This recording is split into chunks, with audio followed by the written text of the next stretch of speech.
Assalamualaikum warahmatullahi wabarakatuh. Alhamdulillahi rabbil alamin. Allahumma salli ala Muhammad wa ala ali Muhammad.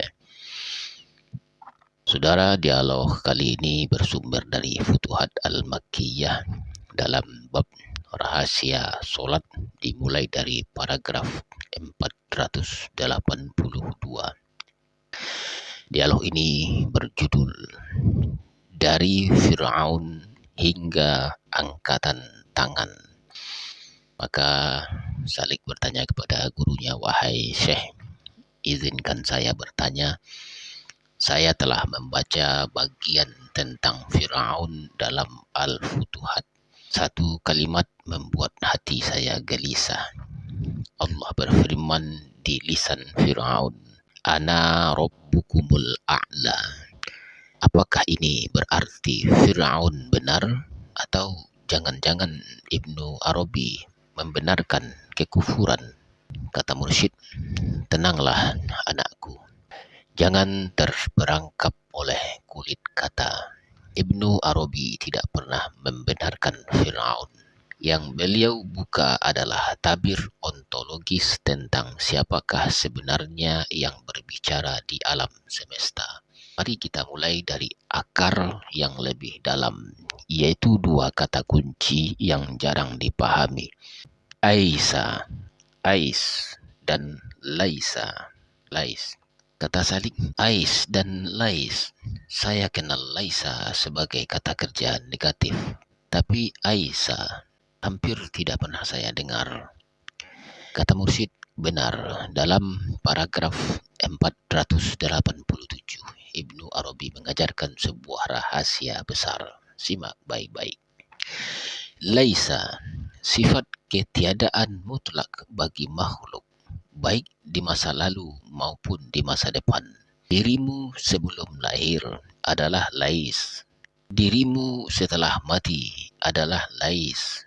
Bahkan saat ini, jika kau renungkan hakikat dirimu, kau tidak memiliki eksistensi dari dirimu sendiri. Yang kau sebut aku hanyalah ketiadaan yang diberi pinjaman wujud. Ais atau Aisa, sifat keberadaan sejati. Ia hanya milik Allah. Ais adalah wujud hakiki yang tidak butuh sesuatu apapun. Ia abadi, tidak didahului tiada dan tidak diikuti tiada. Kata Salik. Jadi makhluk adalah Lais, Allah adalah Ais. Lalu apa hubungannya dengan Fir'aun? Kata mursyid, hubungannya sangat erat. Fir'aun secara metafisik adalah Lais, seperti engkau dan aku. Namun dia mengklaim dirinya sebagai Ais ketika berkata, Aku Tuhanmu yang paling tinggi. Dia menganggap bahwa wujud mutlak, kekuasaan tanpa batas, dan sifat ketuhanan adalah milik pribadinya. Apa akibatnya? Hukum ontologis berkata, sifat menuntut pemiliknya yang sejati. Sifat Ais, ketuhanan, keabadian, Qahariyah, segera kembali kepada Allah. Fir'aun ditinggalkan dalam keadaan telanjang, hanya menyisakan Lais tanpa topeng. Namun Lais yang tidak dihiasi oleh cahaya Allah adalah neraka. Itulah yang disebut an-nakala, nakal, belenggu. Kata Salik, belenggu. Saya kira nakal berarti siksaan lahiriah. Kata mursyid, secara bahasa, nakal adalah al-qaid, belenggu. Fir'aun dibelenggu oleh dua ucapannya sendiri. Al-ula, masa lalu, aku tidak mengetahui Tuhan bagimu selain aku. Al-akhirah, masa depan, aku Tuhanmu yang paling tinggi. Kedua ucapan itu mengikatnya dalam waktu. Dia mengaku mutlak, tetapi justru menjadi tawanan masa lalu dan masa depan. Sedangkan Allah, Ais sejati, tidak terikat oleh waktu. Kata Salik, jadi setiap kali saya mengucapkan sesuatu yang mengandung kemuliaan, kekuatan, atau kebenaran, apakah saya berpotensi menjadi Firaun kecil? Kata Mursyid, ya. Setiap kali engkau berkata, akulah yang berbuat, akulah yang tahu, akulah yang lebih baik, tanpa sadar bahwa semua itu adalah pinjaman dari Ais, engkau sedang mengulang logika Firaun. Namun syariat memberi kita obat harian untuk penyakit ini. Obat itu bernama Raf'ul Yadain, mengangkat tangan dalam solat. Kata Salik, mengangkat tangan. Bukankah itu hanya gerakan fisik yang diperselisihkan para ulama? Kata Mursyid, di lahiriah memang ada perbedaan pendapat. Sebagian mewajibkan, sebagian menyunahkan. Ada yang mengangkat ke telinga, ke bahu, ke dada. Ada yang melakukannya hanya di takbiratul ihram. Ada pula di setiap turun dan bangun dari ruku, sujud, dan bangkit dari 2 rakaat. Namun, di mata kaum arifin, semua perbedaan itu adalah rahmat. Yang penting bukanlah seberapa tinggi engkau mengangkat tangan, tetapi apa yang engkau katakan dengan tanganmu. Kata Salik, apa yang dikatakan oleh tangan? Kata Mursyid, ketika engkau mengangkat kedua telapak tangan dalam solat, keadaanmu atau hal berkata, ya Allah, aku datang kepadamu dalam keadaan sifrul yadain, kosong kedua tangan. Tidak ada sesuatu pun yang aku miliki. Semua yang pernah ada di tanganku telah aku lepaskan. Sekarang aku berdiri sebagai Lais yang fakir menghadap Ais yang maha kaya. Kemudian ketika tanganmu diturunkan dan punggung telapak tangan menghadap kiblat, itu adalah isyarat. Apa yang telah aku lepaskan dari tanganku sudah aku tinggalkan di belakangku. Aku tidak kembali kepadanya. Kata Salik, subhanallah. Jadi gerakan fisik yang selama ini saya lakukan tanpa perlindungan ternyata adalah antitesis dari ucapan Firaun. Firaun mengangkat tangannya dalam kekuasaannya untuk berkata, aku. Sementara saya mengangkat tangan untuk berkata, bukan aku, hanya engkau. Kata Mursyid, itulah cahaya yang engkau tangkap anakku. Perhatikan perbedaan ini. Firaun mengangkat tangan sebagai simbol keagungan dirinya. Mukmin dalam Raf'ul Yadain mengangkat tangan sebagai simbol kerendahan dan kefakiran. Firaun tangannya menggenggam klaim kekuasaan. Mukmin dalam Raf'ul Yadain tangannya kosong, sifrul yadain.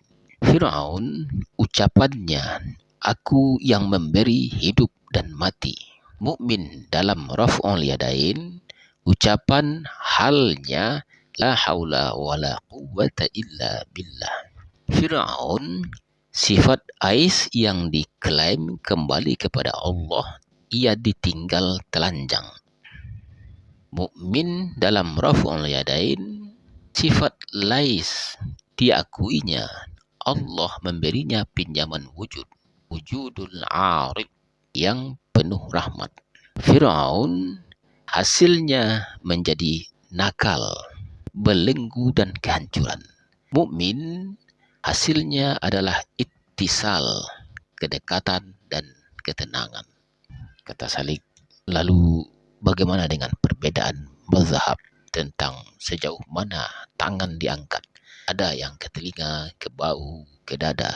Mana yang benar? Kata Mursyid, Ibnu Arabi setelah memerhatikan semua hadis dan bahkan mendapat petunjuk melalui mimpi bertemu Rasulullah, berkesimpulan bahwa semua batasan itu adalah bentuk-bentuk kebolehan, takhyir, bukan keharusan kaku. Namun, beliau memberikan prioritas. Mengangkat hingga ke telinga adalah yang paling utama karena mengisyaratkan bahwa Allah berada di atas segalanya. Quran Surat Al-An'am ayat 61. Wa huwal qahiru fawqa ibadi. Mengangkat hingga ke dada mengisyaratkan bahwa Allah berada di arah kiblat di hadapanmu, mengangkat hingga ke bahu, mengisyaratkan keseimbangan. Kata Salik, jadi lebih baik saya lakukan semua variasi itu agar maknanya sempurna. Kata Mursyid, jika engkau mampu, lakukanlah pada waktu-waktu yang berbeda. Atau pilihlah satu yang paling menghadirkan hatimu. Yang terpenting, jangan pernah mengangkat tanganmu dengan rasa aku yang hebat. Karena saat itu engkau berjalan di atas jalan Firaun. Kata Salik, saya ingin bertanya lebih dalam tentang Ais dan Lais. Apakah hubungannya dengan doa? Dalam paragraf 490 ada dua bait syair. Idza qultu ya Allah qala lima tad'u wa in ana lam ad'u yaqul ala tad'u faqad faza bil ladzati man kana akhrasa wa khussisa bir rahati man la lahu sam'u. Jika aku berkata, ya Allah, dia berkata, mengapa kau berdoa? Dan jika aku tidak berdoa, dia berkata, maukah engkau tidak berdoa? Ini membingungkan saya. Kata Mursyid, bait ini adalah puncak dari kesadaran bahwa doa pun berasal dari Allah. Seorang arif melihat bahwa keinginannya untuk berdoa adalah pemberian Allah, maka ia tidak sombong dengan doanya. Sebaliknya, jika ia tidak berdoa, Allah tetap mengingatkannya. Jadi orang yang selamat adalah yang bisu dan tuli dari sisi egonya, yang tidak lagi mendengar suara aku dalam doanya, hanya suara Allah yang dia dengar. Kata Salik, apakah ini sama dengan fana? Kata Mursyid, mirip tetapi tidak persis. Fana adalah hilangnya kesadaran diri, sedangkan kesadaran lais adalah bako dengan pengetahuan bahwa dirimu adalah ketiadaan yang terus-menerus dihidupkan oleh Ais. Itulah makom ubudiyah yang sejati. Kata Salik, lalu apa hikmah terbesar dari mempelajari Firaun, Ais dan Lais dan Raf'ul Yadain secara bersamaan? Kata Mursyid, hikmahnya adalah pembebasan. Engkau tidak perlu menjadi Firaun untuk merasakan azab nakal. Cukup dengan mengklaim satu kebaikan sebagai milikmu, engkau telah memasang belenggu pertama pada dirimu. Dengan memahami Lais, engkau tahu bahwa dirimu tidak memiliki apa-apa. Dengan Raf'ul Yadain, engkau mempraktikkan setiap hari pelepasan klaim itu. Maka solatmu menjadi mi'raj yang membawamu terbang dari penjara ego menuju langit Ais. Kata Salik, Syekh, bolehkah saya mempraktikkan Raf'ul Yadain dengan niat khusus? Setiap kali aku mengangkat tangan, aku melepaskan klaim bahwa aku memiliki sesuatu, dan aku mengakui bahwa hanya Allah yang Ais. Kata Mursyid, itulah niat yang paling utama. Lakukanlah dengan konsisten di semua tempat yang diajarkan Rasulullah SAW. Saat takbiratul ihram, saat hendak ruku, saat bangun dari ruku, serta saat bangkit dari tasyahud awal. Jika engkau lakukan dengan hati yang hadir, maka setiap gerakanmu akan menjadi pukulan terhadap Firaun di dalam dirimu. Kata Salik, dengan demikian fikih lahir dan fikih batin bertemu. Perbedaan pendapat ulama tidak lagi menjadi sumber perpecahan, tetapi menjadi pintu luasnya rahmat Allah. Kata Mursyid, engkau telah menangkap intisari al-futuhat al-makkiyah, anakku.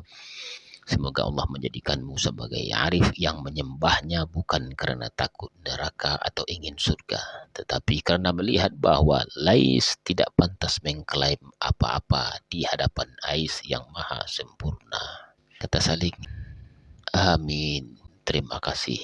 Wahai Syekh, izin saya merenung ini dalam sholat malam nanti dengan tangan yang terangkat, kosong menuju al-qahiru fawqa ibadih.